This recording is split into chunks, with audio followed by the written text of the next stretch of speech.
Үндсэн хуулиар Монгол улсад засгийн бүх эрх ард түмний мэдэлд байна. Монголын ард түмэн төрийн үйл хэрэгт шууд оролцож, мөн сонгож байгуулсан төрийн эрх барих төлөөлөгчдийн байгууллагаараа уламжлуулан энэхүү эрхээ эдлэнэ гэсэн заалт байдаг. Харин энэ эрхээ хэлийн чандад байгаа монголчууд эдлэж чадахгүй зөрчүүлсээр байгаа гэж цахим мөртөө төрийн бас байгууллагаас үзэж байна. 1990 оноос хойш монголчууд хэлийн дэс алхаж гадаад паспортыг эзэмшүүлсэн.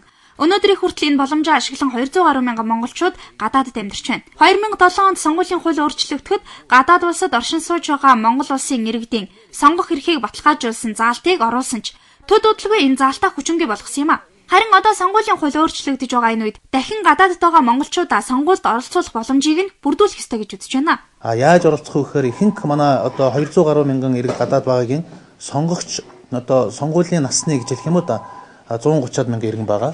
Тэрний 70-80% нь Америк, Солонгос, Европын холбооны улсууд байж байгаа. Дандаа Монголын элчин сайдын яамнууд төвлөрсөн газрууд байж байгаа. Тэгэхээр элчин сайдын яамнуудыг бид нар сонгуулийнхаа үйл ажиллагаанд идэвхтэй оролцуулаад тэр American Election System гэж компани хоног төхөөрөмжөөр элчин сайдын яамнуудад байрлуулад одоо сонгуул явахад бол бүрэн болцоотой. За гадаад байгаа монголчуудынхаа сонгох эрхийг эдлүүлэхийн тулд энэхүү боломжийг нээе гэж хамтран ажиллах гэрээнд гар үсэг зурж байна. За дэлхийн бусад улс орнууд гадаад байгаа иргэдийг сонгуульд хэрхэн хамруулдаг маш олон туршлага байгаа учраас гол үүргийг сонгуулийн ерөнхий арга гүйцэтгэж энэ 2012 онд болох сонгуульд гадаад байгаа монголчууд оролцуулах боломж байна гэдгийг энэхүү тайлбарлаж байна. Шуудангаар интернетээр бол биеэртэй. Тэгээд анхуу дараа сая хэллээ. Монголын 30 орчим консул яамдал байна.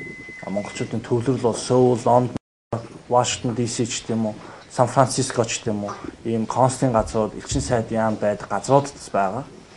Нөгөө тойгоор дахин хэлэхэд ерөнхийдөө бол 10,000 төгрөнд хуурддаггүй эсвэл хотоодороо сонголт хийдэг, оюунлаг сонголт хийдэг сэхэтний бүлэглэл энэ донд байгаа.